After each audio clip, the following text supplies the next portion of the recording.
All right, thank you all for coming back promptly. Can you hear me well if I'm not using a microphone? Is that fine? Okay, that will make my life a million times easier as well. Very good morning to you all.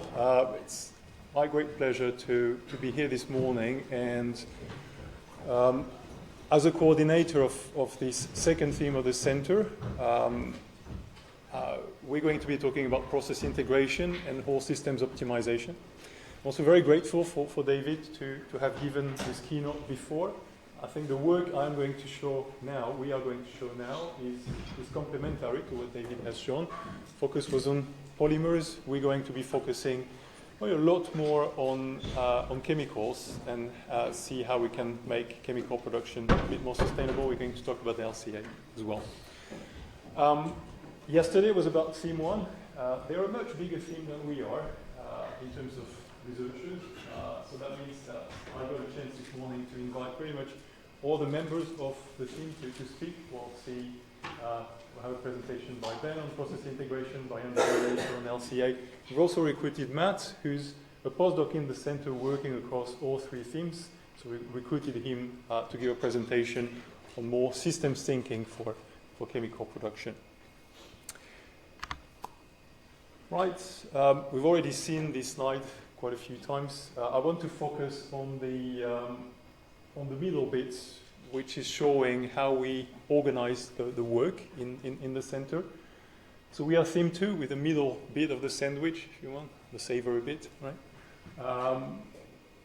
What it is we're doing is we try to do 2 things.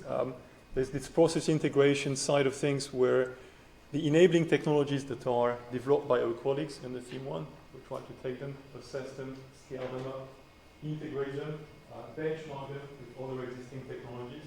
And when I say benchmark, it's about economic assessment, of course, but it's also about environmental. And more there is a pressure for looking at social impacts as well, so that's what we try to do. And then based on this assessment, we try to pass these KPIs, these metrics, to our colleagues in theme 3, who are looking at how to make it possible via financing, via policy. Okay. So I think what I'm trying to say is that at the heart of the work we're doing, quantification is very important. And quantification requires methodologies. So wherever possible, of course, we don't mean to reinvent the wheel. There's already quite a bit that's available in terms of process modeling, life cycle assessments. We try to build on what's available. We integrate those tools and methodologies, but where we see an opportunity to advance those methodologies, tailor them to the problems that we're trying to solve, we're also interested in doing that. Okay. So talking about methodologies, that's a busy slide, so I'll just skim through the surface of it. I'm trying to gather different bits of what makes our methodology and what allows us to do this quantification I was talking about. So the first bit we're interested in is taking early stage technologies and try to predict at scale how they would behave. So that entails this process scale up. And part of our toolkit is detailed process modeling, because we try to leverage experimental procedures, for instance, lab scale, and then integrate them and combine them with those mass and energy balances and detailed process modeling to see how we will behave at larger scale. That's one bit. The interesting aspect of the process scale-up is that what it gives us is a set of what we call process inventories. So we're talking about mass and energy streams that are needed in order for the process to work.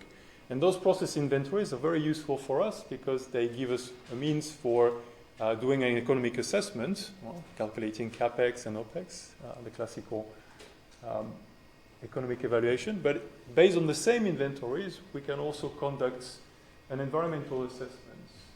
And in order to do that, what we need to do is not only look at the direct emissions from a process, but we have to connect it to the supply chain. So the process modeling is giving us what we call the foreground inventories, but we have a whole set of background inventories for utilities upstream, for emissions downstream, and we need to also connect those background inventories. Okay? So we, as much as possible, again, we rely on existing tools and databases, environmental databases to do that. I also wanted to mention that the idea of using the same inventories for an economic and environmental assessment, the idea can be pushed a little bit further, and that's work that Peter Starring has been doing, and showing that we can also use those inventories to make a social impact assessment. So that's quite powerful and very consistent, in fact, to be able to do that. Now, once we have those inventories, the next step in an environmental assessment is to do what we call characterization methods, so trying to predict what a number of environmental impacts would be. And the challenge here is that it's a very multi-dimensional problem. Right? It's not that we have one environmental impact, but we have a range of environmental impacts. Because we have the usual suspects, like global warming and climate change, acidification, etc. But these are by no means the only ones. So this multi-dimensional aspect of an environmental assessment makes it challenging. So what we tend to do often is to perhaps aggregate some of these environmental impacts to make it more digestible. Okay? My brain has problems processing 20 dimensions, but if I try to reduce it to 3 dimensions, well, it becomes easier. Right? So that's what we call the endpoint environmental impacts, and typical damage areas we're looking at are human health, ecosystems quality, resource depletion. And if that's still too much, what we can do is take it and do a monetary valuation of those impacts, so quantify essentially environmental externalities and get a price for those externalities, right? And then we can directly compare the price of environmental impacts to the direct production cost, say, for a chemical. Okay? And we can see where we stand. So that's one way of doing it. There are other ways. Yesterday we heard Chris talk very nicely about planetary boundaries. So planetary boundaries is a way of us getting a more absolute environmental assessment in terms of where do we stand in comparison to those tipping points for the planet. Another way of doing this quantification, for instance, would be to relate to the Sustainable Development Goals, the SDGs, and that's also a means for us to look at the social impacts. Right? Now, in all of those steps, there is a lot of uncertainty. So I told earlier that we're interested in advancing methodologies wherever we can. So one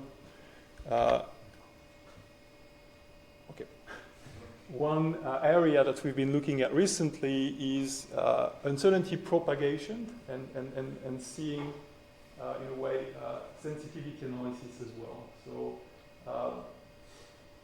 this uncertainty propagation is used quite a lot already in environmental software. But when we're looking at early stage technology, there is also uncertainty that stems from the fact that we are scaling up, say, an experimental procedure. So we may be lacking some chemical information, kinetic information. We may also not be sure about how we're going to be operating a process at scale. So all this uncertainty needs to be taken into account. So that's uncertainty that is in the direct foreground process, and we want to connect it ideally to other kinds of uncertainties that we have throughout the supply chain due to differences in geographic locations and other kinds. So the details are in this paper, which hopefully will be published soon. I'm more than happy to forward it to you if you're interested. But the challenge is that we have to combine different tools in order to arrive at this joint uncertainty propagation, right? And then we try to take this a little bit further by saying it's one thing to propagate uncertainty from the factors, the supply chain factors, all the way to environmental impact, say. But then we also try to work backwards and say how much of this uncertainty can be attributed to such or such factor. And that's quite powerful because it allows us to guide ideally some experimental efforts or some process scale-up sort of activities. Can do that. Okay.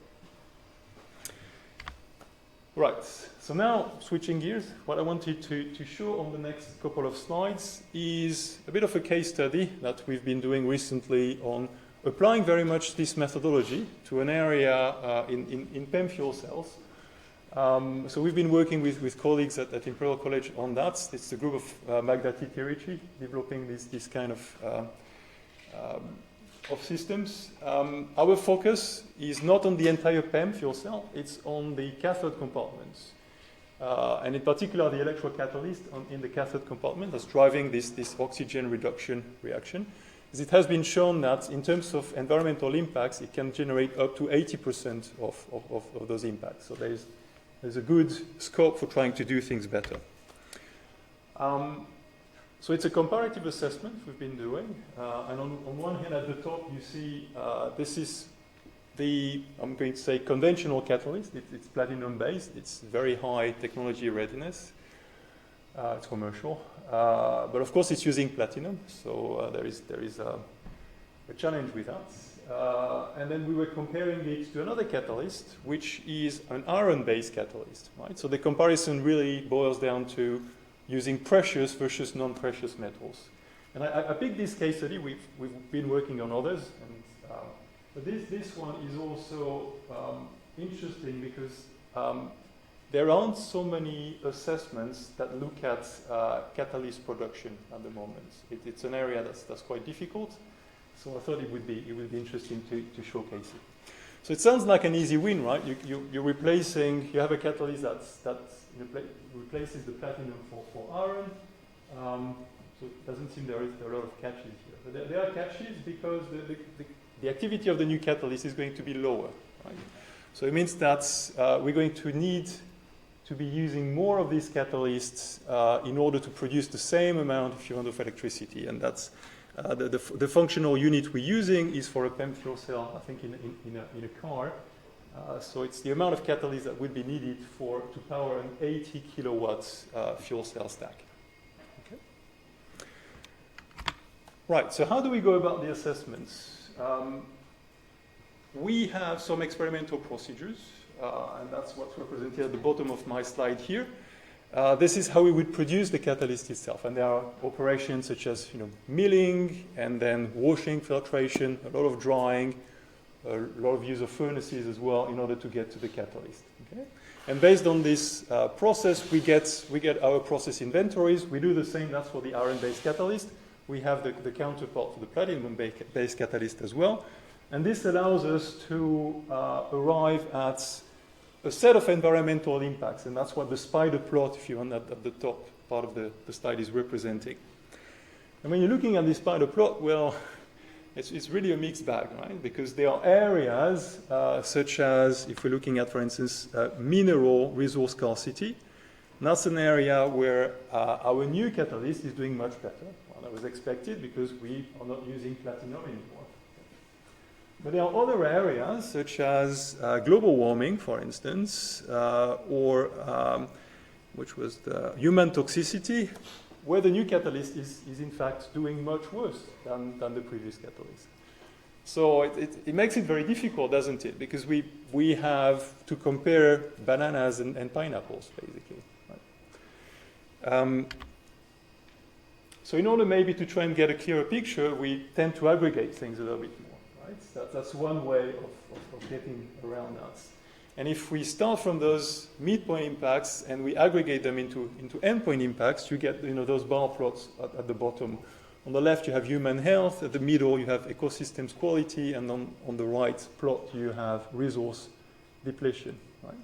So if we look at the two extreme plots, we see that within the level of noise, well, we're also quantifying this uncertainty, but you see that within the level of noise, the platinum and the iron-based catalyst are about performing the same from a human health and a resource depletion viewpoint.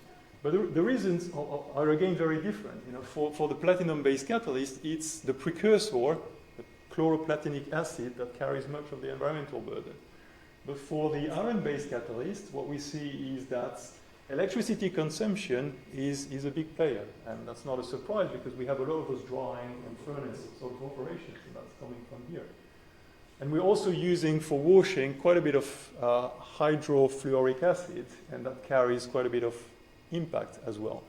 So it's not the same reason why we're doing poorly on human health or resource depletion, but it adds up to about the same.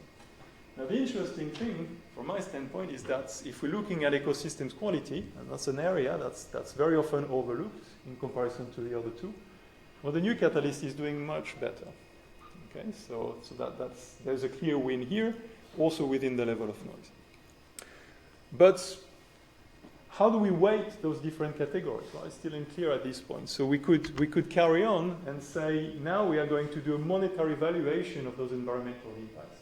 There are ways to do that. Of course, they do carry uncertainty, but it gives us a bit of a relative idea for where the externalities are and how big they are, and that's what the final top plot is showing you.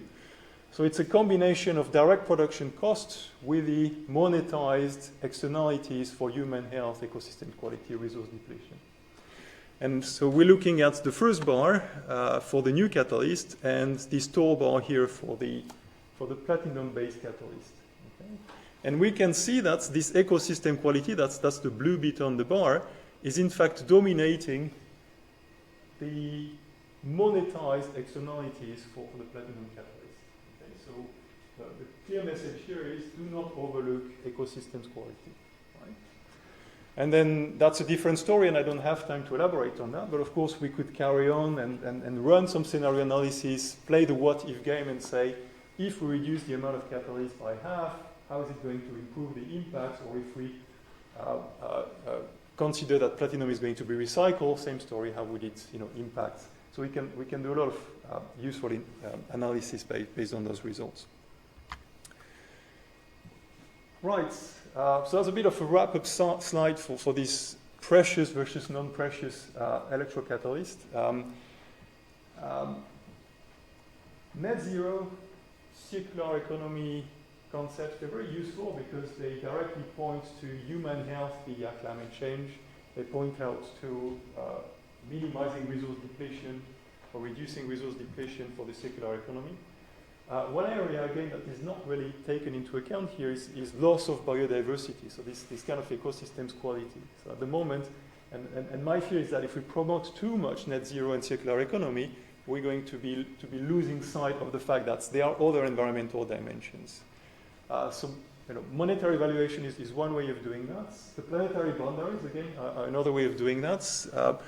Chris yesterday talked about the fact that with novel entities and those forever chemicals, for instance, we're already exceeding the tipping points. He pointed out to the fact that we also have, in terms of climate change, we're exceeding, but this biosphere integrity, so this ecosystem quality are also vastly exceeded, and that's an area that is to be taken into account. So to close that, I wanted to, I'm sure many of you will already be familiar, but there's a review called the Dasgupta review that's trying to make exactly the point that I'm trying to make, but much better, by telling us that we need to look at in more detail as how we can value possibly economically those ecosystems and take that into account when we design new products, new processes. Right, let me switch gears again and let's check time because I don't want to take all the time we have this morning. I wanted to also to talk about one of the case studies we've been running, and I'm very grateful. I know Chris is here, Chris Holt is here because we started this work with him, and then now we're working with Abigail and Ryan on that. What we were focusing here is try to benchmark different ways of producing sustainable ethylene. Starting from what we have as a state-of-the-art, right, is ethylene crackers at the moment, and we're trying to contextualize to the size of cracker that we find on Wilton, which is 800 kilotons per annum, roughly. So the comparisons we made were across the TRL scale. We're looking at cracking, how we can improve it, for instance, doing carbon capture and cracking, or doing electrification of the cracker. That was one route. We looked at the bioethanol routes, so bioethanol and then dehydration to ethylene. We looked at solid waste routes, so that's polyethylene, either depolymerization or pyrolysis in order to get back to some ethylene. And then we also look at the lower TRL scale, how we can use CO2 and do CO2 electroreduction.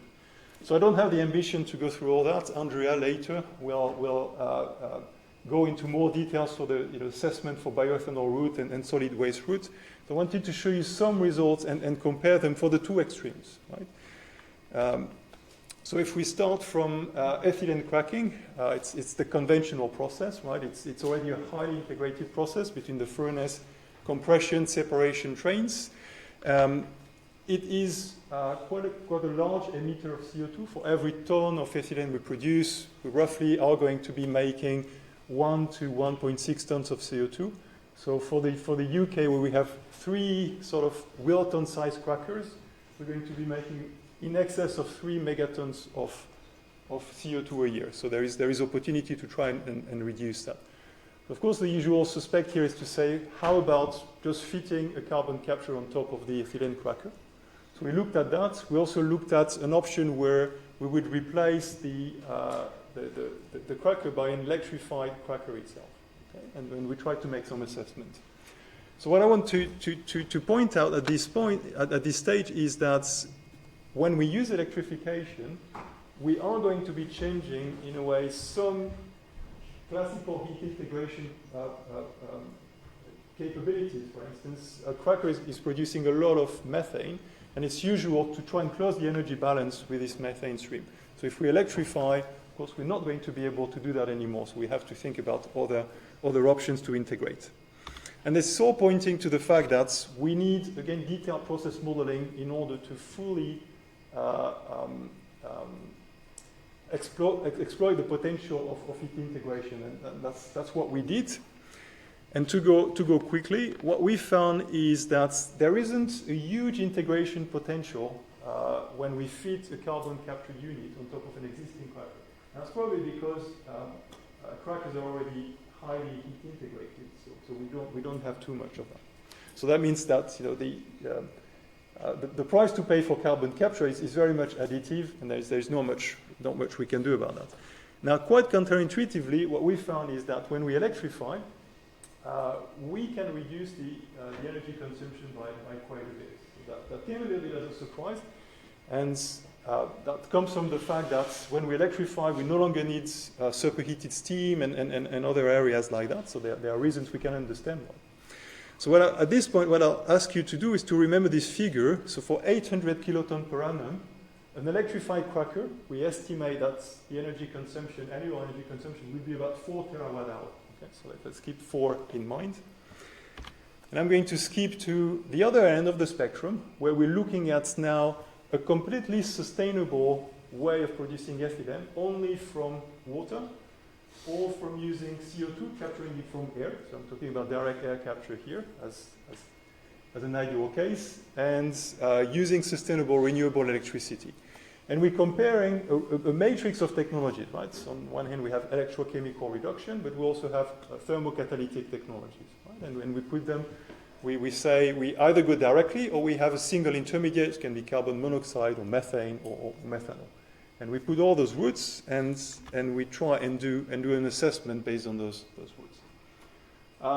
Economically, what we find is that in comparison to crackers, where the reference price is about £1,000 per ton, we have sort of 2 winners for those technologies. One is a thermocatalytic route that goes through methanol, so it's CO2 hydrogenation, and then methanol to olefin sort of routes. At about £3,000, so 3 times more expensive if you want. And at the other extreme, we find electrochemical routes, so either direct electrochemical reduction of CO2 to ethylene, or indirect via syngas first, and then or via CO and then CO electro reduction to ethylene. A little bit more expensive at about £3,600. Okay, so financially there is a price to pay for being completely sustainable, not surprisingly. Now, based on this assessment, we're also able to derive those inventories, I was talking about. And based on those inventories, we can see how much electricity, if you want, that would consume. So either direct electricity if we do electrochemical reduction, or indirect electricity if we do the thermocatalytic routes, because we need hydrogen as a feedstock and hydrogen for energy as well. Now, the numbers are quite staggering. Remember, for the cracker, we had 4 terawatts hour for these 800 kilotons. If we're going this fully sustainable route, we have 50, 60, 70 terawatt hours. So that's an order of magnitude higher. Okay. And to put it in perspective, I took those numbers from the recent SAF Sustainable Aviation Fuel reports. In the UK at the moment, the renewable electricity generation is about 120 terawatt hour. So for one cracker, we'd be using a fair share of this renewable electricity. We have 3 crackers, and that's already in the UK, so that's already exceeding whatever renewable electricity production we have access to. All right, so my message here, I suppose, is decarbonization is quite not the same as defossilization. So in terms of cost, we see a delta. I'm not so concerned by cost because I think we could incentivize this carbon tax, and we could probably make a case that 3 to 4 times is still okay. But in terms of electricity consumption, it's quite staggering to see those numbers. So I mentioned earlier this net zero sustainable aviation fuels report. That's some of us here in the center have contributed, in fact. And the clear message of these reports is that there is no winner in terms of producing sustainable aviation fuels. For ethylene, I'm tempted to say it's very much the same. So I would very much like to see a similar report for the production of chemicals and see what our options are. But long story short, I also think that if we want to promote sustainable chemicals, we need quickly to make strategic decisions as to when to invest in order to secure this renewable electricity supply that we'll be needing. And that's quite urgent. All right, I just have one final slide, is to say that this is an ongoing story. We keep working on this sustainable ethylene production. Recently, we sponsored one project that Teesside University and EPIC are working on, so we're really delighted to keep working with them on this topic. And I also wanted to point out to the fact that a lot of the results I've showed so far, they're very academic, it's publications, but we also do work with companies. Yesterday, we had someone, the CEO of OxyCU, which is a company that's very much trying to use CO2 and renewable electricity to produce fuels and chemicals, so Tien-Kun was here. My colleague Neil Shah is also a co-founder of this Zero Petroleum company. It's also a startup, so we do work with them and trying to make these things happen. Right, so thank you very much for your attention. For the rest of this session, I will invite first Ben to talk about his work. Ben has been focusing a lot on process integration. He's been also focusing on integrating those workflows between economic and environmental assessment, but he's not going to talk too much about that. But if you're interested, I'm sure I'll be happy to talk about that to you. Then Andrea will talk about a little bit more about this case study on sustainable ethylene production. And finally, Matt will wrap up the session by widening the discussion to sustainable chemical production. Thank you.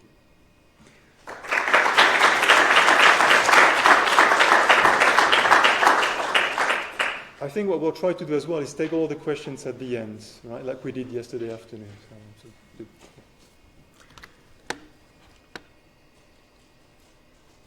Oh, you're meant to. Okay, that's fine. Yeah. You get the no display settings. You're much more competent than me. Oh no, gone back to start.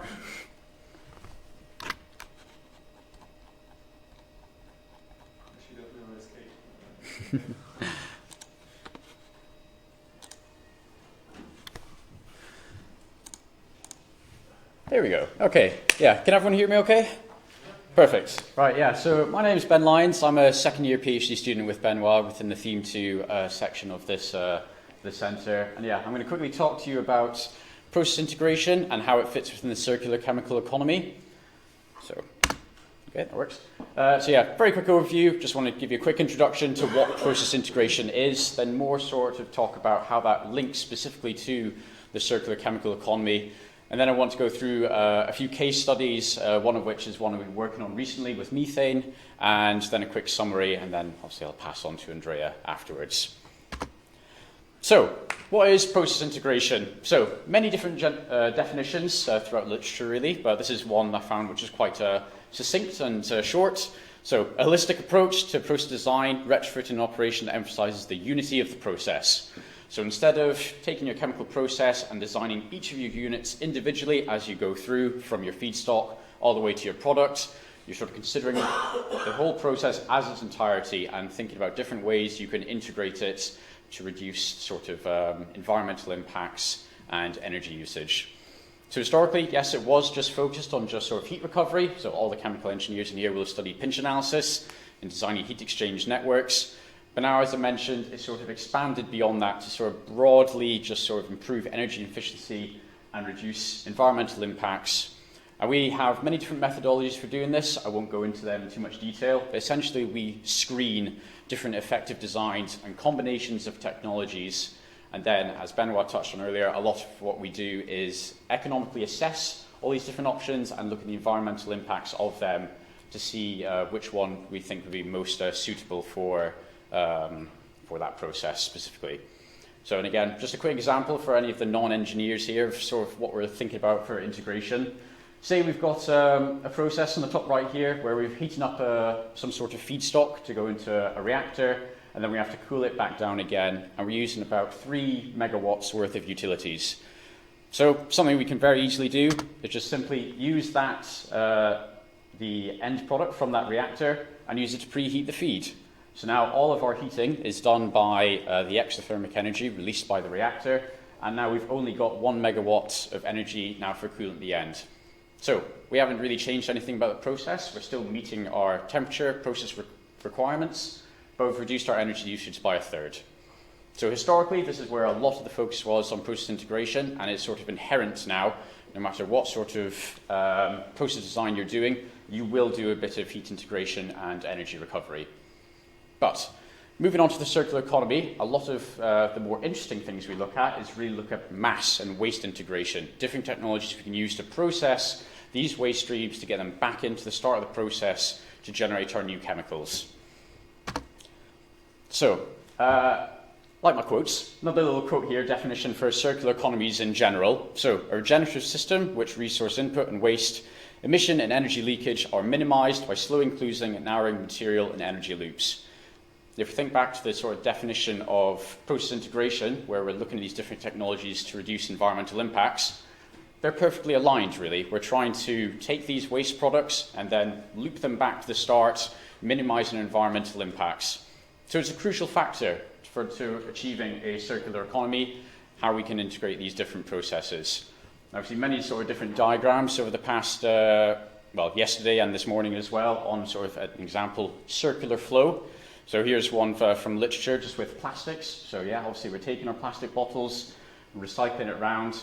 The smallest loop, obviously, would just be to reuse these bottles, and then you can increase the scale of the loop.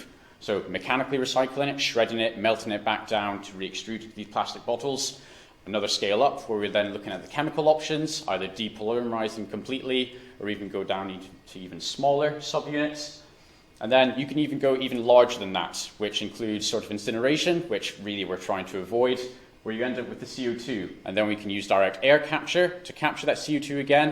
And that can also be captured by the plants. And again, that's the biomass waste route that we can go for getting back into producing our base chemicals. So there's many different opportunities within chemical clusters to sort of move towards the circular economy. You can either retrofit existing processes to take these your new feedstocks, or to deal with their own waste to bring back to themselves. Again, so that's a very small closed loop. Or within chemical clusters, you could also share potentially the waste streams. If you are not able or don't have the capacity to process it yourself, it might be someone else on the site or a new startup which is willing to take that off you, and they can then bring that into the cluster supply chain itself. So yeah, as I mentioned, multi-scale problem. The loops don't necessarily need to be closed within that individual company and that individual process. We should really be thinking of it on a sort of a larger scale and sort of sharing resources within a cluster. But again, David touched upon this earlier, there is a supply consideration to be made, whether there's not the availability of the feedstocks you want to use, whether it's bio-based, plastic, or even CO2 from point sources or from the air. So we'd really need to balance and sort of investigate, okay, what sort of combinations of these technologies can are obviously, environmentally and economically viable, but are also possible based on the sort of waste streams we have within a specific region. So just want to go through an example. This isn't from our research, but it's a very good literature case study that was done a few years ago on upgrading a Swedish chemical cluster to utilize plastic as an alternative feedstock.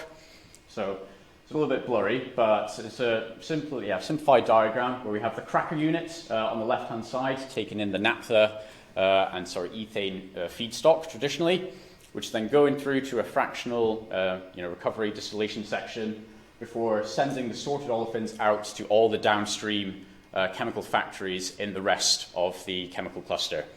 So this is the starting point for this case study. So they were going to look at implementing 4 different upgrade steps to essentially get to this perfect carbon utilization with alternative feedstock. First one was introducing an additional plastic-based cracker. So there's the cracker on the bottom with the additional feedstock coming in, and burning more of the off-gas from the chemical factories, for example, the methane, to fuel the additional cracker that's been added. Next step beyond that is phasing out that original cracker entirely. So getting rid of the naphtha and the traditional fossil-based feedstock. Now we're running fully on plastic waste, or they also investigated a biomass-based one as well. And we've also see on the bottom right here, they've added an extra synthesis section to maximize the amount of olefins they're producing, taking the fuel gas, so the methane, and putting that through a reformer to get syngas, and then going through a few different processes to then get additional olefins. Finally, we have electrification, again, as Benoit touched on, so electrifying the main cracker itself and also electrifying the other units in the downstream chemical factories and the steam reformer itself, so obviously to try utilize renewable electricity. And then finally, as a last step, just sort of to really maximize efficiencies as much as possible, introducing an electrolyzer to produce oxygen to allow oxycombustion in the units, and then also allowing extra hydrogen to be sent to that methanol additional olefin synthesis section. And finally, any CO2 that can't be used sent to some sort of CCS storage. So that's the sort of thing that we can be looking at, integrating these different technologies in different steps to sort of find a pathway for a cluster to reach a sort of more circular and environmentally friendly outcome or target. So I won't go really into the results of this case study, but what they found was the first 2 steps, so phasing out the original cracker and also adding this olefin synthesis section, was actually economically viable in theory. But the subsequent 2, only really viable economically if you associate a price to the carbon emissions you're actually getting rid of with the introduction of the electrification and the oxy-CCU, oxy-combustion sections. Okay. So that was just a very brief, quick overview of sort of process integration, again, looking at these different technologies. So I want to go into a case study that we've been working on over the past 6 months, year or so, looking at different options for what to do with methane. As Benoit said, when we electrify a cracker, we're no longer burning that off gas. We need to find an alternative outlet for that. Steam cracking isn't the only one where we have this methane side stream, which we might have to find something else to do with. There's also, pyrolysis gasification. We'll also have a lot of methane coming off it as well. Anaerobic digestion of sludge, and aromatic hydrodealkylation can be another one. As already mentioned, normally combusted as a fuel to help close its energy balance, either directly through process heat or indirectly to produce electricity in a turbine. But again, we're emitting CO2 emissions, we'd either have to add on some sort of carbon capture unit on the top of that to prevent those emissions from contributing to climate change. And also, I think something that isn't really focused on is that means we're losing valuable carbon from the system. So we want to see, is there a better way we can utilize this methane and valorize, upgrade it into additional chemicals instead of just burning it off and having to worry about capturing it and bring it back into the system. So we looked at 3 main types of routes, which essentially were going to be retrofitted to existing chemical processes which have this methane side stream, which they want to upgrade. So the main ones that we looked at in red down the middle were sort of a syngas-based upgrading route, where we looked at different reforming technologies, so steam reforming being the most, obviously, the industry standard, but then also some ones which are gaining more interest from research, so dry reforming, bi-reforming, which is steam and CO2, tri-reforming, autothermal reforming as well. That gets us a synthesis gas, so CO, hydrogen, CO2, which we can then send to a methanol synthesis section. And then finally, we can use the methanol to olefins process to get that methanol to additional olefins, mainly ethylene and propylene. The other option in the green on the left was the methane plasma pyrolysis. This is actually a commercialized process where you're taking, ideally, renewable electricity to generate a plasma where you send the methane and it is broken down into its elemental components, carbon and hydrogen gas itself. So that was one of the other options. And finally, oxidative coupling of methane. Now this one has been, is essentially, directly combining, in the presence of oxygen, methane to get straight to ethylene. It's been the subject of a lot of research over the past few decades, but they're really struggling to find catalysts that are stable enough to keep this reaction going. But it's still a very interesting option to explore, so we thought we'd go ahead and model it. So, 2 KPIs that we look for the assessment. As Benoit touched on, we're looking at to do sort of integrated framework for our work. So we've been doing lots of generating Python modules to essentially connect to our HYSYS process flow sheets where our models are found, and to automatically do our economic assessments and also ideally generate our life cycle inventories as well to quickly perform our LCAs. Again, I won't go into that in too much detail. So yes, just looking at the profits that each one of these would generate, and also looking at the scope 1 and 2 CO2 emissions. Just due to time constraints, didn't have time to go into a full LCA for this study, but that is something we are looking for in the future. So, economics first of all. In the graph on the left here, we have revenues in the blue and then the costs in the red on the right. So we've got ethylene, propylene, hydrogen, and also some of the carbon black. That's from the methane pyrolysis. And then in the red, going from light to dark, we've got the ACC, annualized capital charge, just the capital cost component, the CapEx, raw material costs, utilities, and then FCP, that's just the fixed costs of production, so labor, land, rent, insurance, things like that. And then, as you can see from the white dots, oxidative coupling of methane at the top was the most profitable option. It's a quite relatively simplified process. There's only a few reactors in series, and then obviously separation units.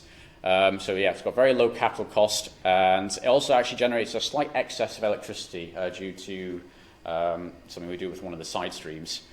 But it is limited by its very low yield. As I mentioned, it's been the subject of a lot of academic research the past few decades. Yields are very, very low. So unfortunately, we don't actually get a lot of ethylene out, and the conversion is quite poor. Methane pyrolysis, MP, and tri-reforming of methane, TRM, that was the next most profitable.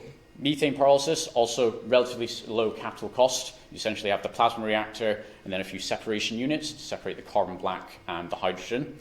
But it also has very high electricity needs. And if you see the largest component of the costs on the left, the red bar, that is the electricity to generate this plasma. It has quite a large requirement, very, very high temperatures.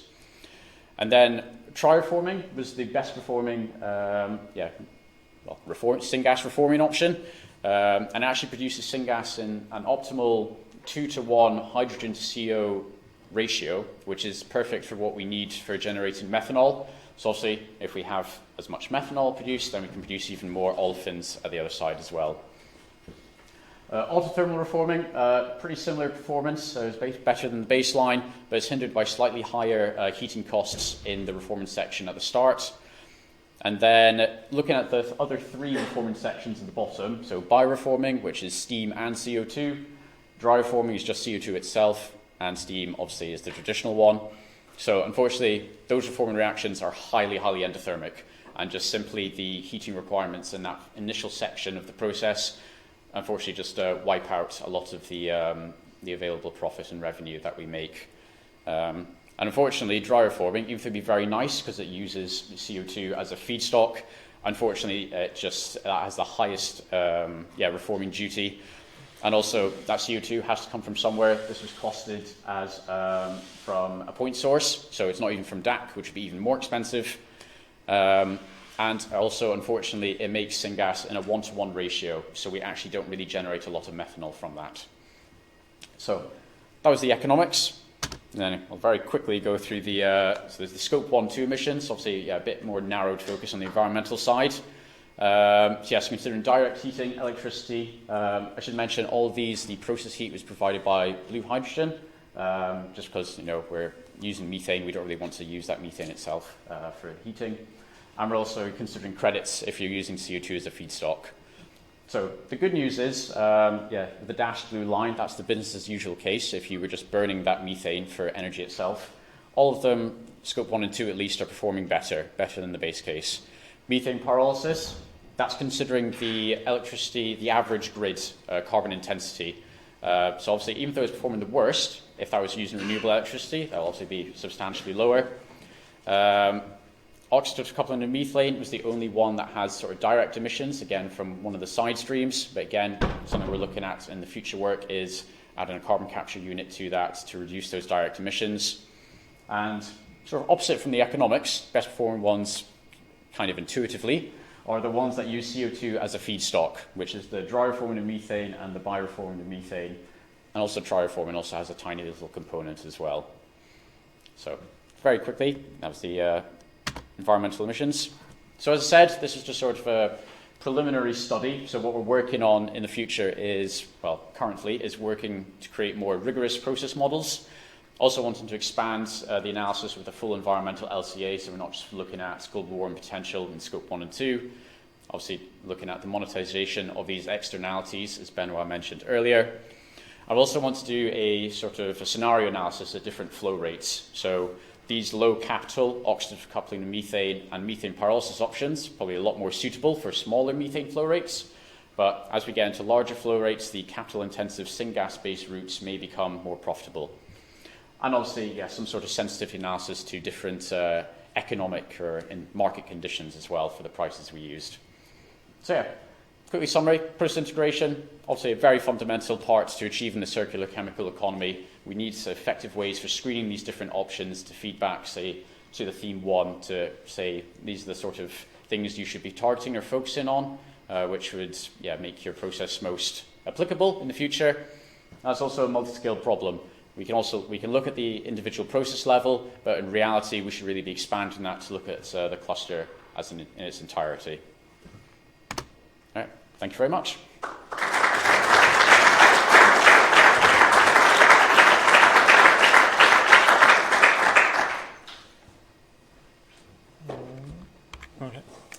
Hello everyone, can you hear me all right? Yeah. Okay, so I'm Andrea Bernardi, I'm also from Imperial College, I'm a research fellow working with Benoit. And I'll go a little bit deeper on the sustainable ethylene production case study. But before going there, I wanted just to give like an overview of some background information, essentially. So we all know we produce like a lot of plastic waste, and this is also from 2015, so probably increased. But one of the big, the biggest waste is LDPE, which is used in packaging. Okay? And in the UK, we have a consumption of 5 million tons of plastic every year, and half of it is packaging. But we need to remind that packaging is there for a reason, and if we get rid of the packaging, most likely we will increase food waste, which would turn out to be worse for the environment. So, in the context of the circular economy at the waste hierarchy, prevention is not really an option there. So we started to look at comparing single-use versus multi-use options, and let's say you have like a food container, and there's a way for the consumer to return it to the manufacturer of the packaging, and this manufacturer can basically wash it and give it back to the food producer. That would be a very circular option, and it can be a good idea, but we need to correctly assess the impact, essentially, because if we think about a pouch that can be used like hundreds of times, as soon as we introduce a return rate, which is not 100%, which of course will never be, the average number of times we actually use the pouch is way lower than 300. And in this particular example, so with a potential 300 reutilizations with a return rate of 90%, we have an average utilization of 10 times. So we still reduce, but not by 300, but just for a factor of 10. So it really needs, so this sort of scheme really puts the pressure on consumer behavior and also on the infrastructure to allow this return rate to be as high as possible.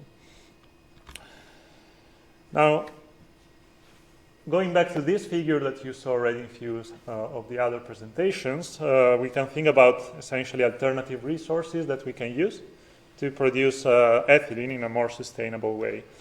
And one of the first we started to look at is biomass. In particular, we were looking at first generation bioethanol.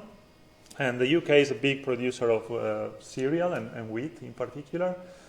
And it's also a big importer of soybean because there's like a deficit in vegetable-based protein.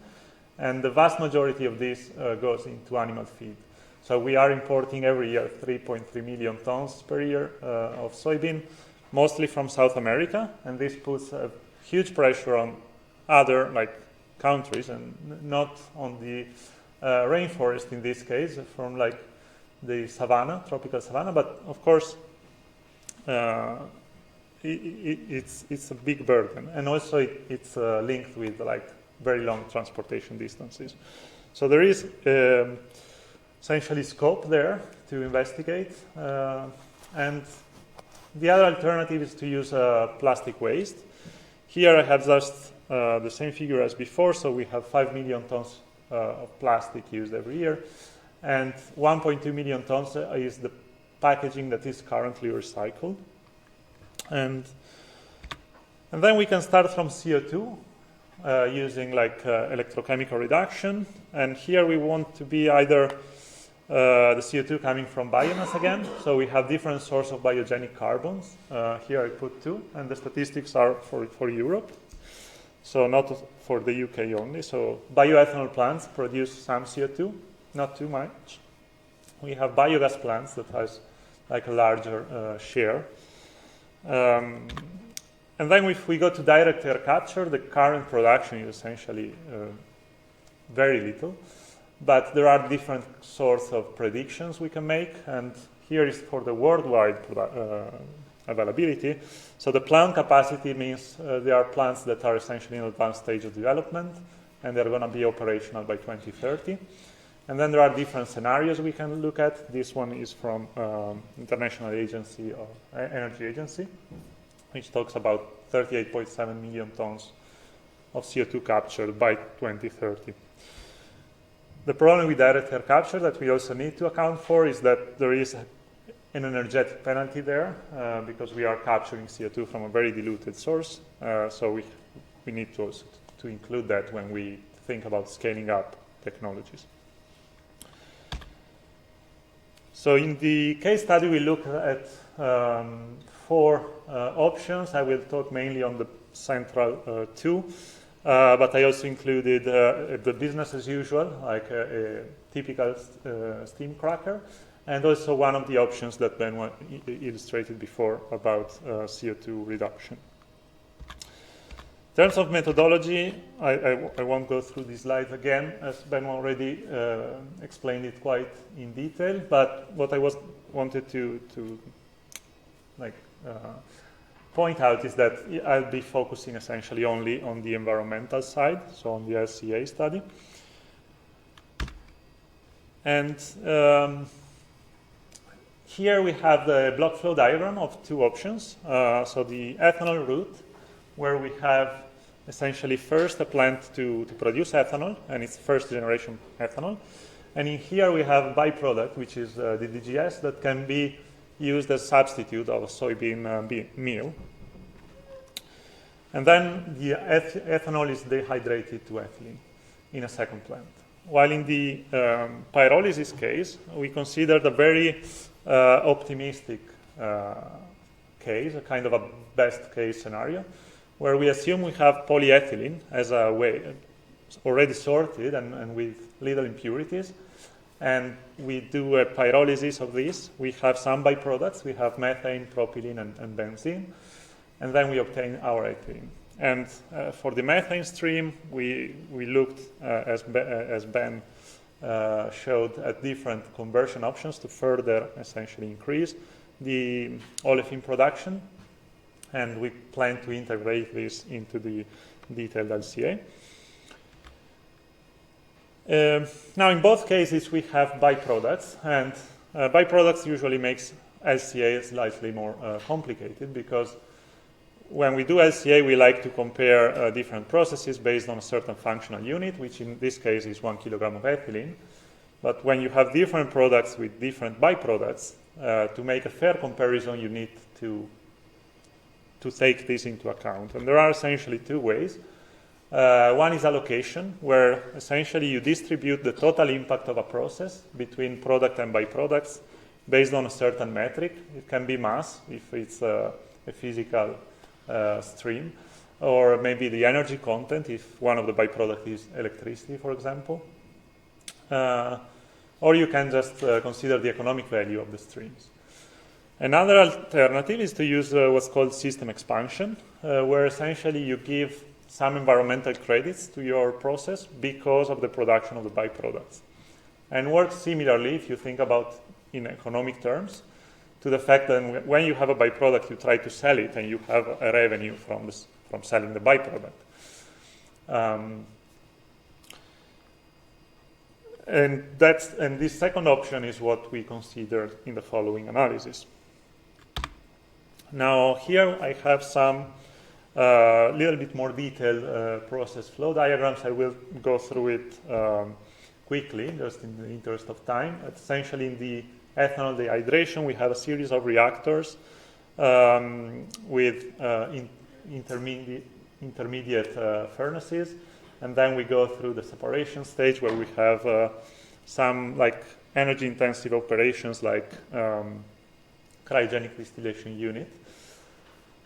And we try to heat integrate as much as possible. And the flow sheet was based on a paper of some other authors. While for the ethylene production, as I mentioned, it's a very optimistic scenario where we have a best case scenario model. So the polyethylene goes in. We have 100% of gaseous products. It's already a big source of optimism. And then we have quite high yield of ethylene, and we recovered these other three products, methane, propylene, and benzene. While there are other minor byproducts that we essentially burn to decrease the load of the reactor. And as electrolysis route, these are just taken from Benoit's presentation. It's just to remind you of which route I'm talking about. It's essentially the one on the right, where we use CO2 from direct air capture and green electricity in order to produce ethylene. Here we don't have byproducts, which makes things a bit easier to analyze. Okay, so going to the environmental impacts. First of all, we looked at global warming potential. Here on the bottom, there's just some results from the literature. So L means literatures. They're essentially from other papers, just to give the order of magnitudes of what's out there already.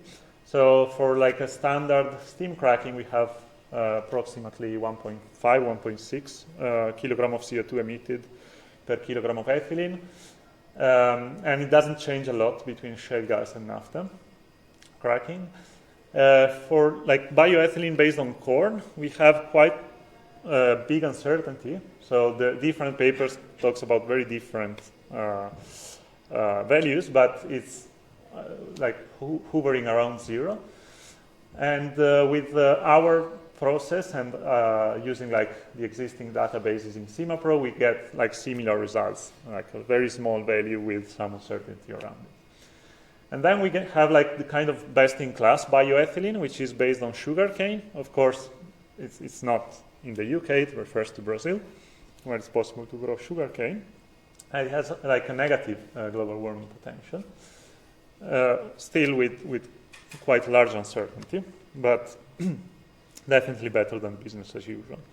And then going like towards the top, we have our options. So we have bioethylene from wheat is doing quite good. So we are also negative, similarly to the sugarcane case.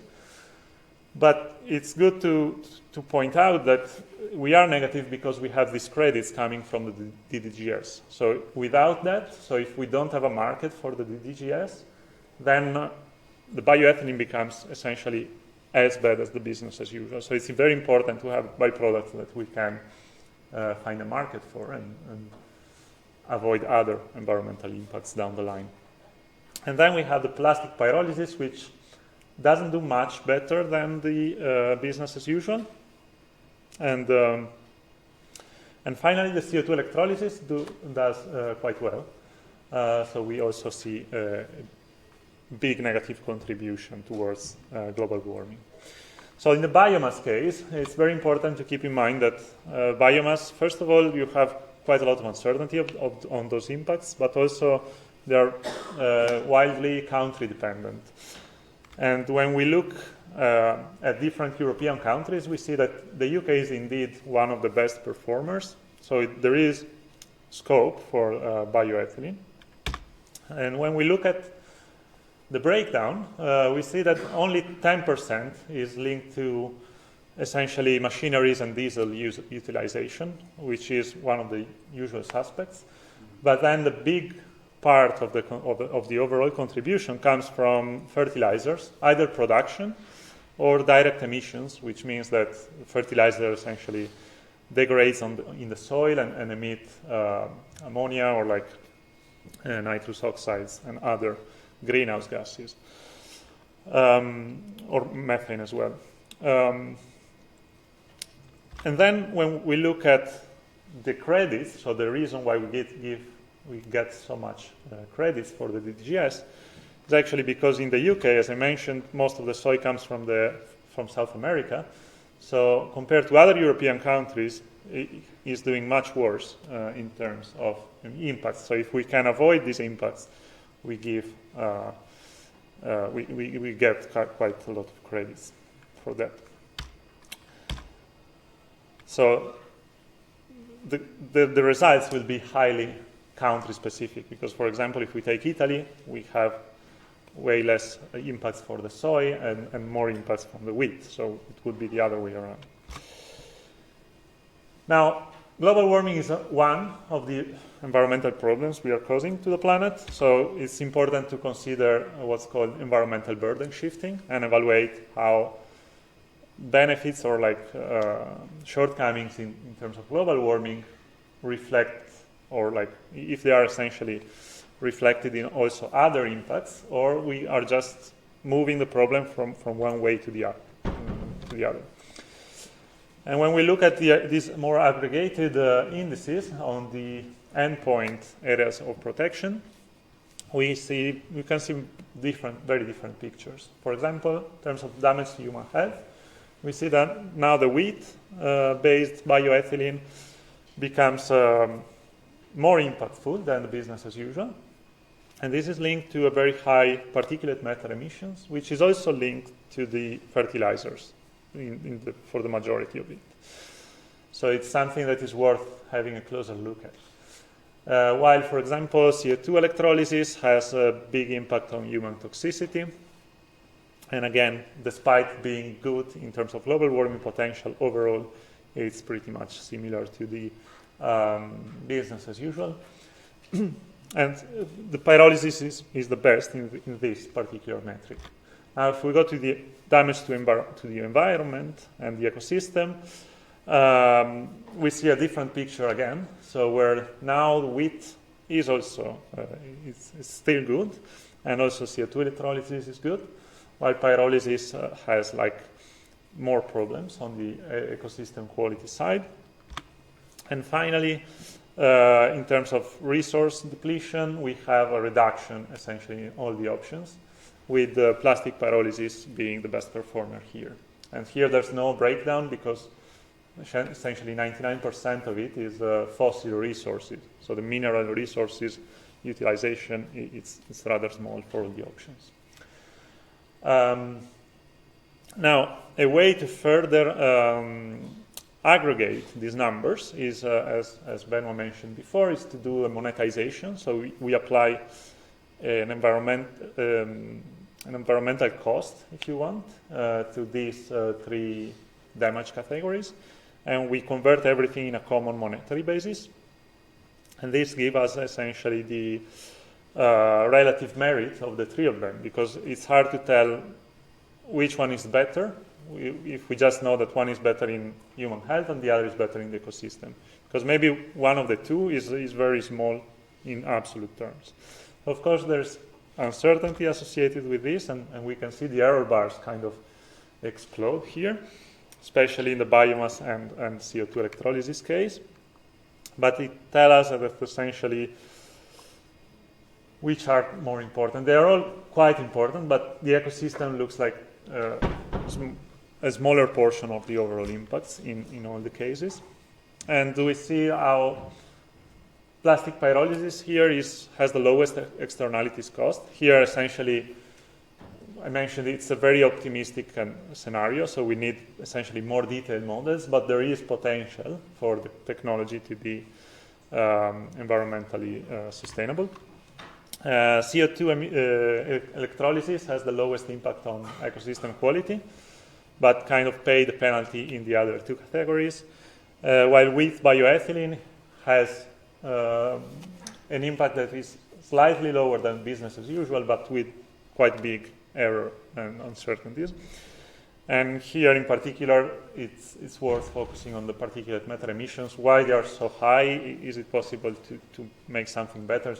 And again, this is mostly on the cultivation phase. So it's not related to the technology itself, but on the biomass production. And to summarize, I'm going back to one of the initial slides about the available resources. So here I just reporting again the numbers I had before. So we are talking about 14 million tons per year of wheat production with an import of 3.3 million tons of soybean. We are currently recycling 1.2 million tons of packaging waste, which is not polyethylene, it's just mixed packaging waste, but it gives like the scale of the amount of waste that we are dealing with. And then we have different sources. Here they are ranked from the best to the worst in terms of availability. And they are represented here as a bar chart. And now we can compare these resources that are available with the resources we would need to substitute either a SABIC cracker or the UK production of ethylene. And when we look at the SABIC cracker, we see this picture. We see that, for example, we would need sorted polyethylene in excess of the existing, essentially, plastic recycling rate. We see that we would use a significant portion of the available CO2 in 2030. So essentially more than the CO2 available in 2030 from direct air capture, if we are in the, let's say, more conservative scenario, and a significant portion if we are in the most optimistic scenario of 38.7 million tons. In terms of biomass, we would need roughly 30% of the wheat produced in the UK. As a benefit, we would actually avoid almost half of the imports from South America. But still, this is one cracker. So if we look at 3 crackers, of course, we exceed essentially all the available resources. So again, this reinforced the message that Benoit mentioned before, that there is not like a single technology we should focus on, but we should rather look at like exploring a portfolio of options and combine them together probably to arrive to a more sustainable chemical industry. And this concludes my talk. So I'll leave the floor to Matthew.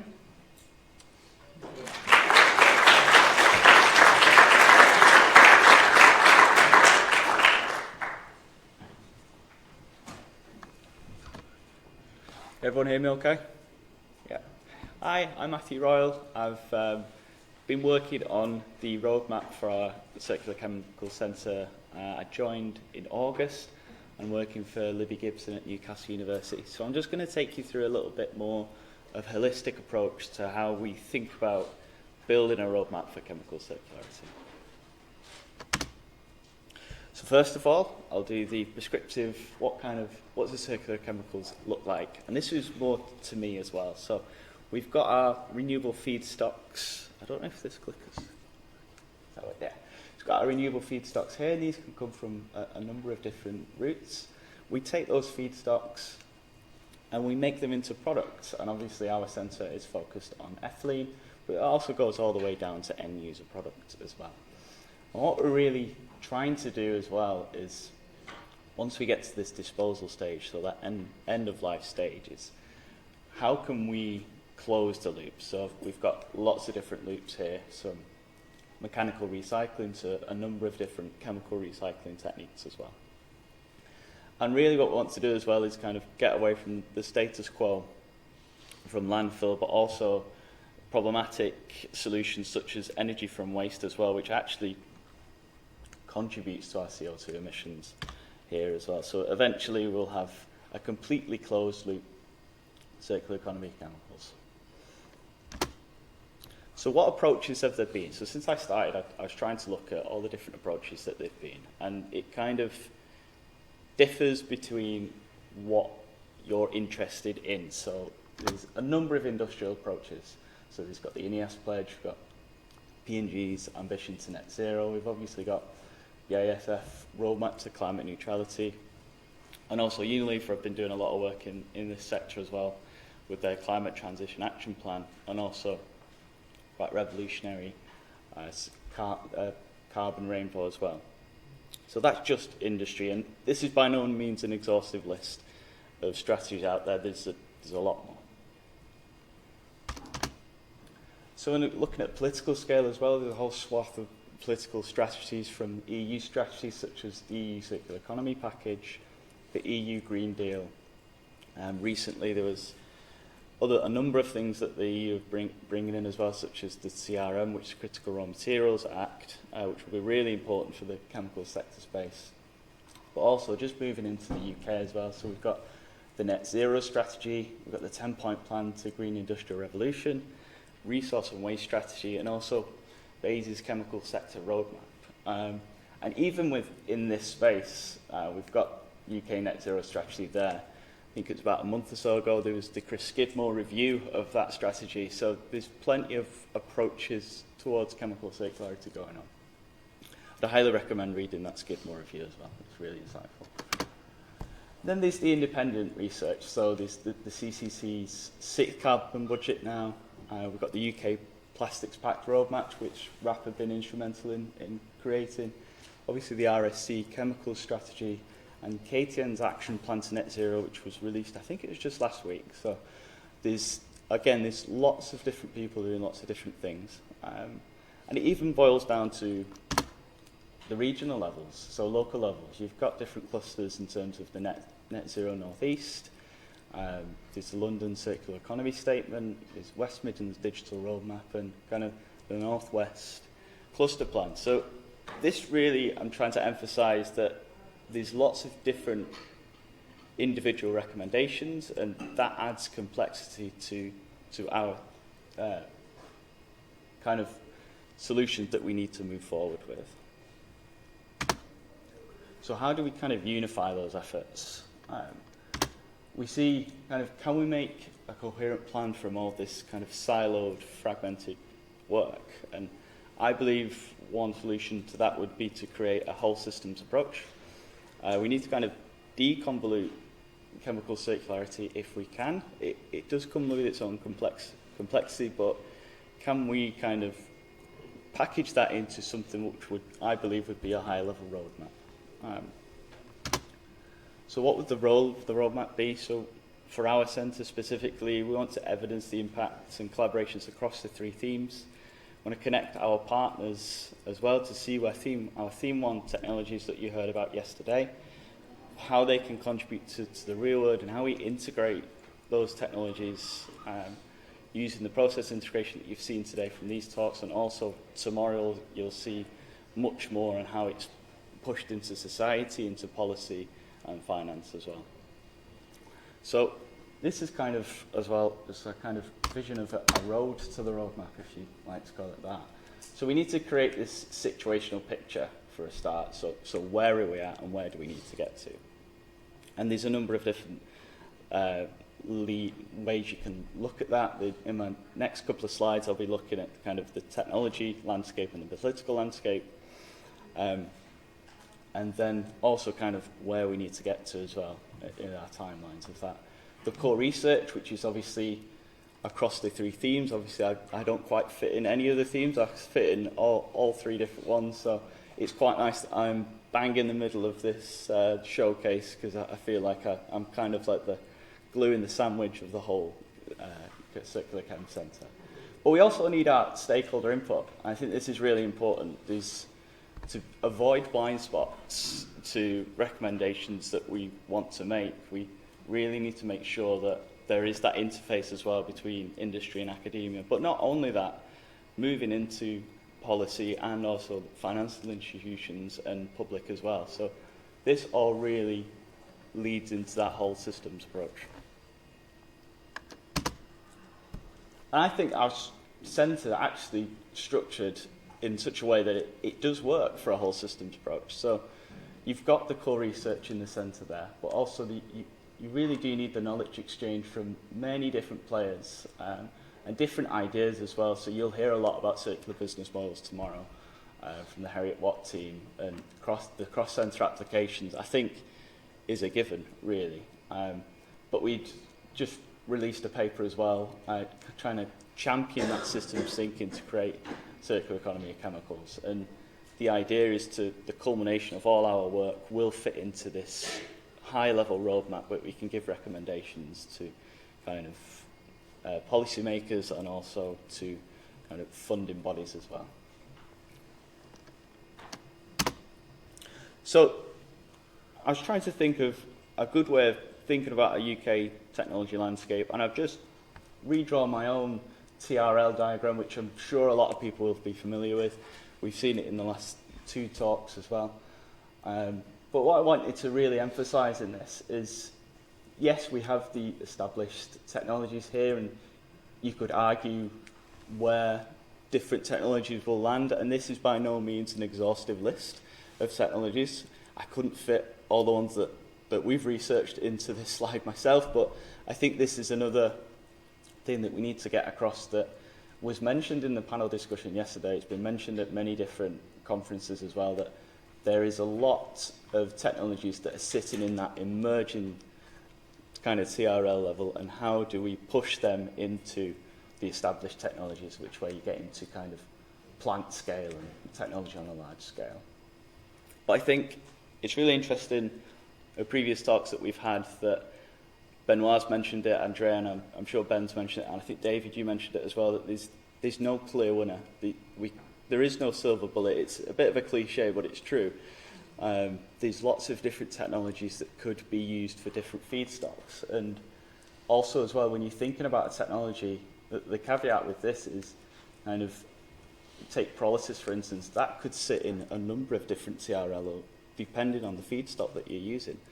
So it adds complexity to itself to some degree. So how do we kind of make that into a whole systems deconvoluted route?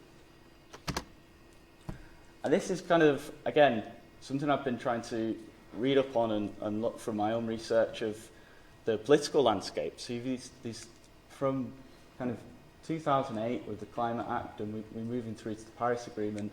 There's been a number of different strategies and lots of different kind of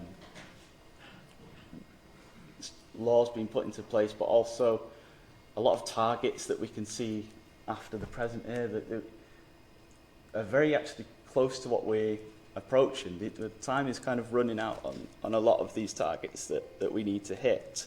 So how do we also maybe deconvolute this as well? So trying to get some simpler targets and something that we can actually get that's feasible. And this, just from the research that I've been doing, I'm seeing the gaps that have been emerging.